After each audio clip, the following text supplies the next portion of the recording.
Hi, I'm Congressman Ron Kind. This week the United States Congress considered the Balanced Budget Amendment to the United States Constitution. I supported it. I supported it because I believe the Congress needs rule to instill greater fiscal discipline on the decisions that we're making, not only for today's generation, but for future generations.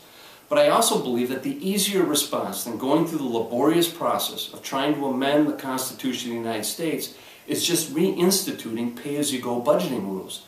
It was the pay-as-you-go budgeting rules that were in place during the 1990s that led to 4 years of budget surpluses. Surpluses in which we were paying down the national debt rather than adding to it, while at the same time creating over 27 million private sector jobs. It was an incredibly healthy economic dynamic, but it was a budget discipline rule that worked and forced us to make tough decisions, whether it was tax cuts that had to be paid for or new spending that had to be paid for.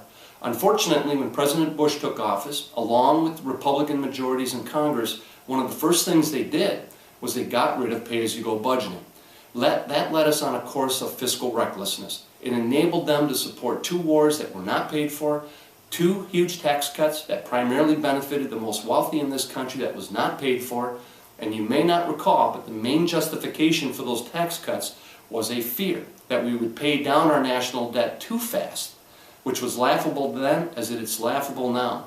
And they also supported the largest expansion of entitlement spending since Medicare was created in 1965 with a new prescription drug bill for seniors, all of which was unpaid for.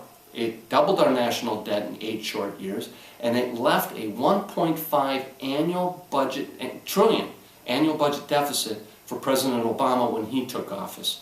So unless there's a willingness to reinstitute pay-as-you-go budgeting, which I fully support, and unfortunately my Republican colleagues do not, the only other check that we can place on fiscal mismanagement is through the Balanced Budget Amendment.